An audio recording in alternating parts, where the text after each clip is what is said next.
Nabi Muhammad sallallahu alaihi wasallam juga bersabda dalam hadis riwayat Tirmidzi dari Abu Hurairah radhiyallahu anhu, "Akmalul mu'minina imanan ahsanuhum khuluqan.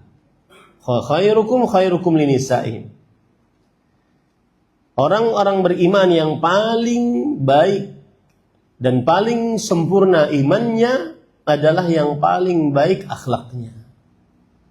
Dan sebaik-baik kalian, wahai para laki, adalah yang paling baik sikapnya terhadap istri-istri kalian. Saya sering menyinggung permasalahan ini. Wahai para laki, bagaimanapun perempuan dengan kegarangannya, dengan sikapnya, dia akan selalu dalam posisi yang lemah. Selama dia tidak berbuat zalim, maka pasti dia dalam posisi yang lemah. Rasulullah SAW bersabda akan hal ini. Istausu bin nisa'i khairan fa innahunna awan indakum. Aku wasiatkan kalian, wahai para laki, untuk berbuat baik kepada para istri. Sesungguhnya para istri adalah awanun. Awanun artinya adalah tawanan di sisi kalian. Sandera. Tidak bisa ngapain kecuali dengan izin suami. Selalu dalam posisi lemah.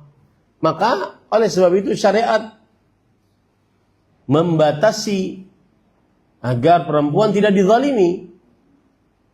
Rasul sallallahu alaihi wasallam bersabda, "Inni uharriju alaikum haqqad dha'ifain, al-mar'ah wal yatim." Aku memberatkan atas kalian wahai para laki dua hak atau hak dua orang yang lemah, perempuan dan anak yatim. Maka berbuat baiklah kepada istri-istri. Bersikap lembutlah, bersabarlah dengan keadaannya, dan seterusnya.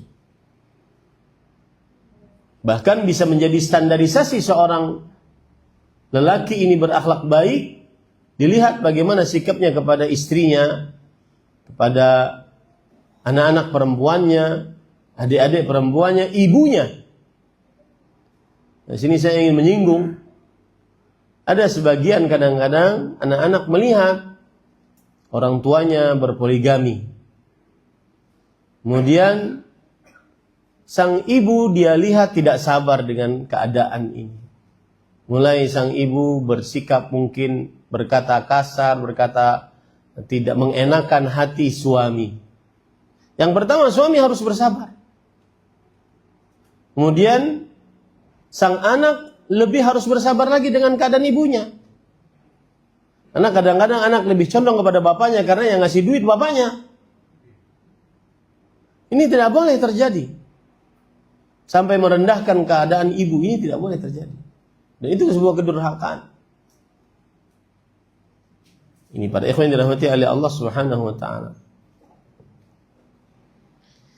Kemudian para ikhwah yang dirahmati oleh Allah Subhanahu wa taala, Rasul sallallahu alaihi wasallam diutus untuk menyempurnakan akhlak. Innama bu'itsu liutammima makarimal akhlak.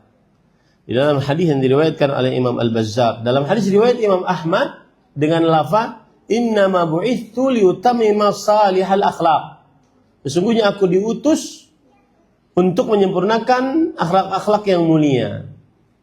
Dalam hadis riwayat Imam Ahmad untuk menyempurnakan akhlak-akhlak yang baik, yang saleh.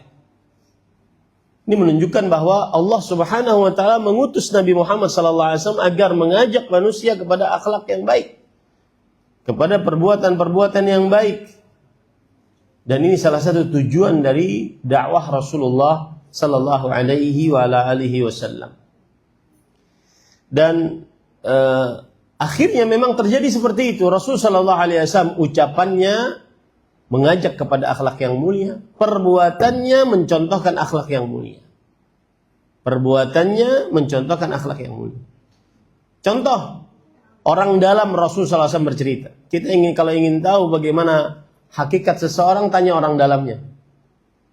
Bagaimana si fulan ini, tanya istrinya. Bagaimana si laki-laki ini, tanya istrinya, anaknya, orang dalamnya. Lihat sekarang orang dalam Rasul sallallahu alaihi wasallam, Anas bin Malik radhiyallahu anhu menjadi pembantu Rasul sallallahu alaihi wasallam 10 tahun. Dalam hadis riwayat Bukhari Muslim beliau bercerita, "Khadamtu Rasul sallallahu alaihi wasallam 10 sinin." Aku berbakti kepada Rasul sallallahu alaihi wasallam, menjadi pembantu Rasul sallallahu alaihi wasallam selama 10 tahun. Fama qala li uffin qat la qala li syai'in fa'altu lima fa'altah wala li syai'in lam af'alhu ala tafa'altah. Adalah Rasul sallallahu alaihi wasallam selama 10 tahun tersebut tidak pernah mengatakan sama sekali nggak pernah kepada orang dalamnya. Tidak pernah sama sekali mengatakan untuk sesuatu yang belum aku kerjakan, kenapa engkau belum kerjakan? Tidak pernah sama sekali mengatakan kepada sesuatu yang telah aku kerjakan lalu mungkin salah, kenapa engkau kerjakan begini? Enggak pernah. Karena Rasulullah sallallahu alaihi wasallam ahsanan nasi khuluqan. Adalah Rasul sallallahu alaihi wasallam manusia yang paling baik akhlaknya. Wala masastu khazzan wala hariran wala syai'an kana alyana min kaffi Rasul sallallahu alaihi wasallam. Aku tidak pernah menyentuh kain sutra yang lembut atau kain sutra yang tebal atau sesuatu apapun lebih lembut daripada telapak tangan Rasul sallallahu alaihi wasallam. Ini adalah ekspresi penjelasan Anas bin Malik radhiyallahu anhu tentang bagaimana beliau tidak kasar, keras, suka memukul kepada orang lain. Wala syamamtu miskan wal itran kana atyaba min araqi Rasulillah sallallahu alaihi wasallam. Aku tidak pernah mencium minyak wangi misik dan minyak wangi apapun yang lebih wangi daripada keringat Rasul sallallahu alaihi wasallam. Bisa jadi ini dua hal. Bisa jadi adalah mukjizat Rasul sallallahu alaihi wasallam sebagaimana terjadi kepada Ummu Salamah. Beliau pernah ketika Rasul sallallahu alaihi wasallam tidur, kemudian keluar keringatnya, beliau lap dengan kain, kemudian beliau perah. Kemudian keluar keringat tersebut dan itu lebih wangi daripada minyak wangi misik. Itu mukjizat Rasul sallallahu alaihi wasallam dan keberkahan pada zat pribadi Rasul sallallahu alaihi wasallam. Terima kasih. Jazakumullahu khairan wa barakallahu fikum. Video ini dibuat atas partisipasi dari donasi Anda. Semoga menjadi amal jariah bagi Anda semuanya.